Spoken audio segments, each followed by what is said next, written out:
दोस्तों, इस वीडियो को ध्यान से देखिए। ये कोई बॉर्डर नहीं है और ना ही इसे गिराने वाले लोग किसी दूसरे देश में घुसने की कोशिश कर रहे हैं। इस दीवार के पार इन लोगों का कभी घर हुआ करता था। पैलेस्टाइन के इन लोगों का घर छीनकर इजरायल की फोर्सेज ने इन्हें 41 किलोमीटर लंबे और 6 से 12 किलोमीटर चौड़े गाजा इलाके में कैद कर दिया है। इतने छोटे से इलाके में 20 लाख से ज्यादा लोग रहते हैं। इनमें से आधे बच्चे हैं। 70% यूथ यहाँ का बेरोजगार है। इस इलाके में बाहर से आलू का चिप्स और अदरक जैसा मामूली जरूरत का सामान भी नहीं लाया जा सकता है। 90% लोगों को साफ पानी नसीब नहीं है। इलाके की 2/3 मतलब 66% से ज्यादा लोग अपने ही देश में रिफ्यूजी बने हुए हैं और यहाँ पैदा हुए हर बच्चे को इजरायली अथॉरिटी के पास रजिस्टर करना होता है, नहीं तो उसकी कोई पहचान नहीं होगी और वो कभी भी गाजा स्ट्रिप के बाहर नहीं जा सकेगा। इसके ईस्ट और नॉर्थ में इजरायल है, वेस्ट में मेडिटेरेनियन सी है, साउथ में इजिप्ट है। साल 1994 में इजरायल ने 60 किलोमीटर एक लंबा बॉर्डर बना लिया गाजा के साथ और धीरे धीरे इसे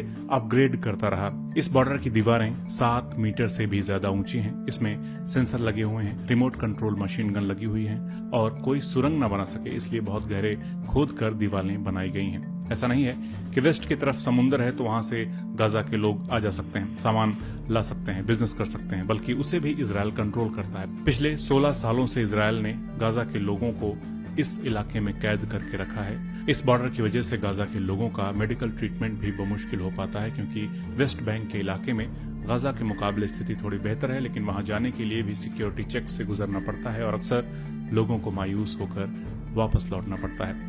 गाजा के लोग वेस्ट बैंक में रहने वाले अपने रिश्तेदारों से मिलने को भी तरस जाते हैं, जबकि ये पूरा इलाका एक वक्त पर उन्हीं का था। ऊपर से इजरायल इन इलाकों में बमबारी करता है जब तक, और घनी आबादी वाली जगह है तो अक्सर सिविलियंस की मौत की भी खबरें आते हैं। सिविलियंस ही नहीं, जो इनकी आवाज सुनने जाते हैं उन पत्रकारों की मौत की भी खबरें आती हैं। पत्रकार ही नहीं, जो लोग घायलों की मदद करने के लिए इस इलाके में जाते हैं उनको भी निशाना बनाया जाता है। खुलेआम इजरायल इंटरनेशनल लॉ की धज्जियां उड़ाता है, लेकिन कोई कुछ नहीं बोलता है। हमास के बेगुनाहों पर हमले के बाद एक सुर में कई सारे वेस्टर्न पावर ने इसे आतंकवाद कहा। हमले की निंदा की, करनी भी चाहिए। इतने बेगुनाह लोग मारे जा रहे हैं वो हम आप लोग देख ही रहे हैं, लेकिन इस हमले के बाद क्या होगा? और लोग गाजा पट्टी में हथियार उठाएंगे, हमास और मजबूत होगा, फिर इजरायल और भयंकर तरीके से इन पर अटैक करेगा और मासूम लोग मरेंगे और ये साइकिल चलता रहेगा जैसे ये साइकिल चलता आ रहा है। लेकिन आतंकवाद, फ्रीडम फाइटर सही गलत के चश्मे से हटाकर देखिए कि असल समस्या क्या है और कौन इसे रोक सकता है। जब हमास नहीं था तब क्यों पैलेस्टाइन के लोगों को निशाना बनाया जाता था? क्यों हजारों की संख्या में पैलेस्टाइन के लोगों को जेलों में रखा गया है? कहा जाता है कि इजरायल मिडिल ईस्ट का इकलौता डेमोक्रेटिक देश है, लेकिन जब पैलेस्टाइन में चुनाव हुए तो उनकी सरकार को मान्यता क्यों नहीं मिलती? यूएन का प्लान क्या था और किसने किसकी जमीन हड़प ली है? आइए इस वीडियो में समझते हैं डिटेल में। दोस्तों, मेरा नाम रोहित उपाध्याय है। हजारों साल पहले जहां आज इजरायल है वहां एक इलाका होता था केनान नाम का। उस इलाके में यहूदी धर्म को मानने वाले लोग रहते थे और ये रीजन किंगडम ऑफ जूडा के अंदर आता था। लेकिन 586 BC यानी कि बिफोर कॉमन एरा में बेबीलोनियन एम्पायर के एक राजा नेबुकदनेजार सेकंड ने किंगडम ऑफ जूडा को हरा दिया, जेरूसलम पर कब्जा कर लिया और जूस यानी यहूदियों को वहां से भगा दिया। जूस यहाँ से भागकर आज जहां इराक है वहां पर वे किसी तरह की जिंदगी जीने लगे। लगभग 70 साल तक वहां रहने के बाद 538 BCE में पर्शिया के एक राजा साइरस ने जूस को वापस उनके होमलैंड के इलाके में जाने की इजाजत दी और जेरूसलम में एक मंदिर भी बनवाया। इसे सेकंड टेम्पल पीरियड कहा जाता है। इसके बाद से जूस वहां रह रहे थे, लेकिन 70 CE में जूस के ऊपर फिर हमला किया गया रोमन एम्पायर के सम्राट टाइटस के द्वारा और जूस के शहरों, घरों और मंदिरों को तबाह कर दिया गया। इस इतिहास में सीज ऑफ जेरूसलम भी कहा जाता है। जूस को मारा गया, भगाया गया और उनको गुलाम तक बनाया गया, जिसके बाद जूस दुनिया के अलग अलग हिस्सों में जाकर बसने लगे। लेकिन जहां जिस देश में भी वे बसे माइनॉरिटी थे और उन्हें अपने अलग धर्म, अलग कल्चर की वजह से परेशानियां झेलनी पड़ी। जैसे कहीं प्लेग फैला तो इसका जिम्मेदार वहां रहने वाले जूस को बताया गया। आपको याद होगा हमारे यहाँ भी कोरोना के वक्त कुछ लोग माइनॉरिटीज को जिम्मेदार मान रहे थे, तो जूस अलग अलग देशों में रहने लगे और क्योंकि उनके पास जमीनें तो थी नहीं तो उनके पास व्यापार करने के अलावा और कोई चारा नहीं था रोजी रोटी कमाने का।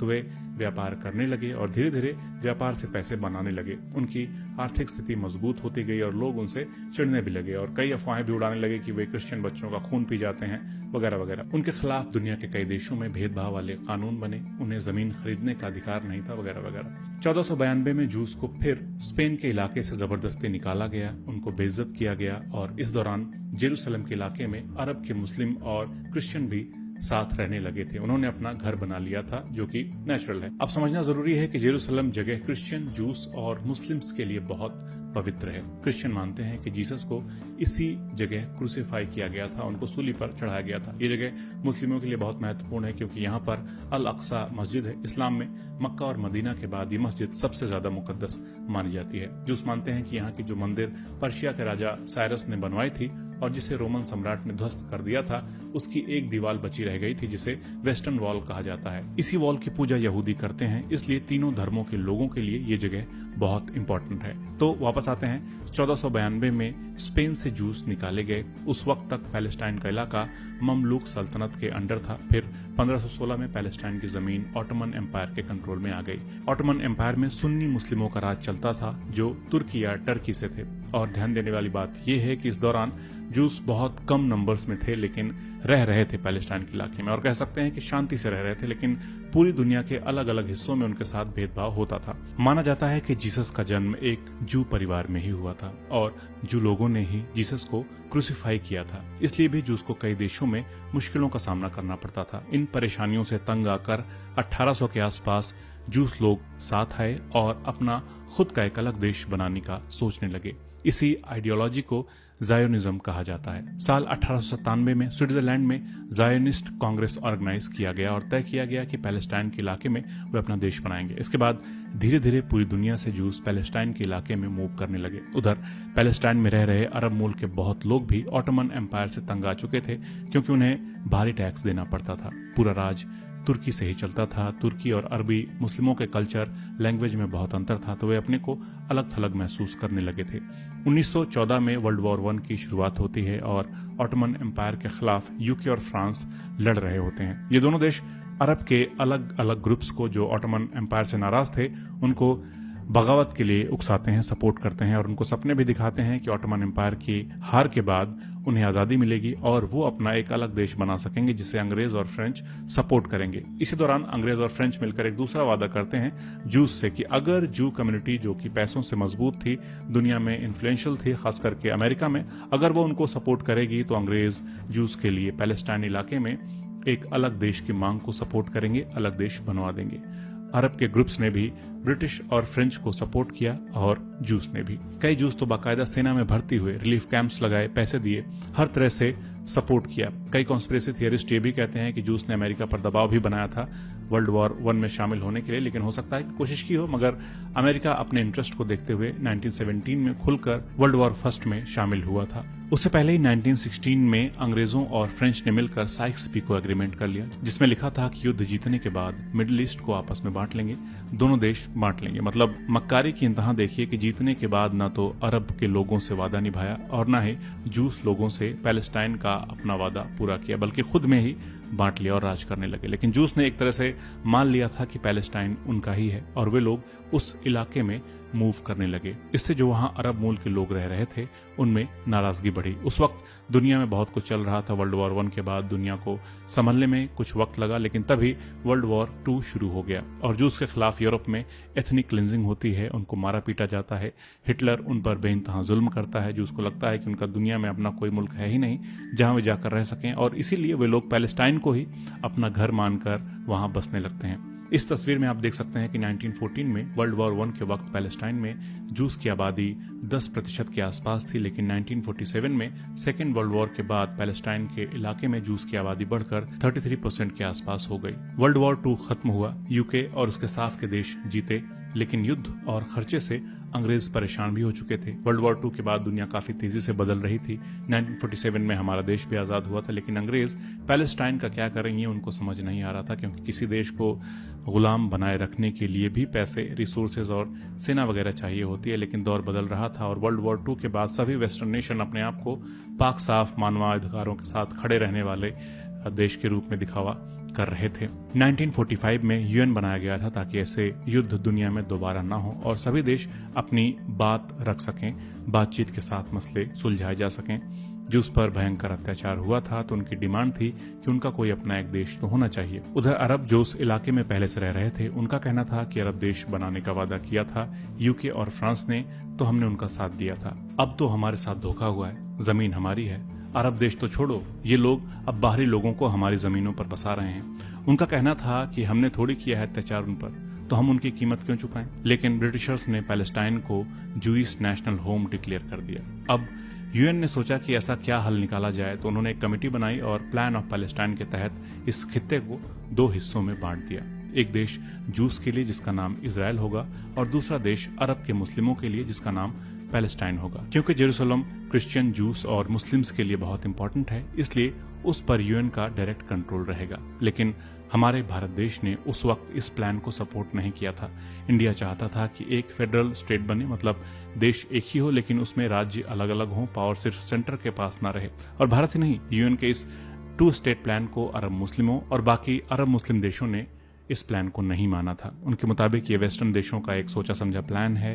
वो चाहते हैं कि मिडिल ईस्ट में उनका एक प्यादा रहे जिससे वे मिडिल ईस्ट को कंट्रोल कर सकें, उस पर दबाव बनाए रख सकें, इसलिए उन्होंने इसे पूरी तरह से नकार दिया था। तो जूस पर अत्याचार किसने किए? वेस्टर्न नेशंस ने। पैलेस्टाइन के अरब मुस्लिमों से झूठा वादा किसने किया? वेस्टर्न नेशंस ने। पैलेस्टाइन को जूस का होमलैंड किसने डिक्लेयर किया? वेस्टर्न नेशंस ने।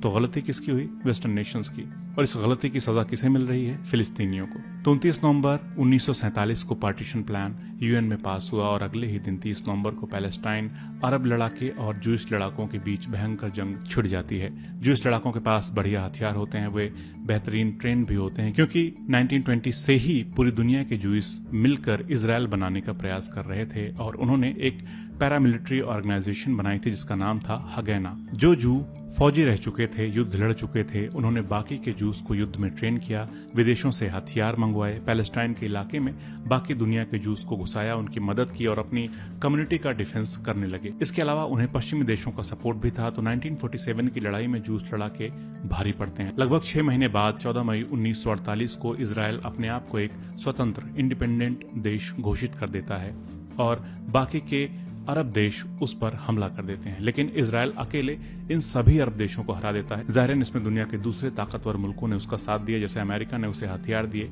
यूके ने युद्ध की ट्रेनिंग दी, फ्रांस ने भी सहायता की और यूएन के पार्टीशन प्लान के 55% लैंड से भी ज्यादा पैलेस्टाइन की 78% जमीन पर कब्जा कर लेता है इजराइल। इस जंग के बाद 7 लाख फिलिस्तीनियों को अपने घरों से बेघर होना पड़ता है। इसे फिलिस्तीन नकबा या तबाही कहा जाता है। यही जंग, यही नकबा जड़ है पैलेस्टाइन इजराइल कॉन्फ्लिक्ट की। इस वीडियो के रिसर्च के दौरान इलान पापे की ये किताब पढ़ते हुए महसूस हुआ कि किस तरह पैलेस्टाइन के लोगों पर कहर बरपाया गया था। जेरूसलम के पास में एक गांव था, डियर यासीन। वहां गांव के मासूम लोगों को एक सुबह इजराइल के सैनिकों ने गोलियों से भून डाला था। वहां की मौजूद औरतों, बच्चों, बुजुर्गों को गोलियों से भूना जाता है, महिलाओं के साथ रेप किया जाता है। इस घटना के बाद बहुत सारे फिलिस्तीनी अपना घर छोड़कर चले जाते हैं और 9 साल बाद अरब देशों का वो शक भी सच साबित हो जाता है कि इजराइल को बनाना एक सोचा समझा प्लान था वेस्टर्न कंट्रीज का। इस एपिसोड में हमने देखा कि कैसे बना इजराइल और क्या है इजराइल पैलेस्टाइन विवाद। अगले एपिसोड में हम जानेंगे कि कैसे इजराइल ने ही हमास को बनाया था। वीडियो अच्छा लगा हो तो प्लीज़ दोस्तों के साथ शेयर कीजिए और चैनल को सब्सक्राइब जरूर कर लीजिए। मिलते हैं अगले एपिसोड में। नमस्कार।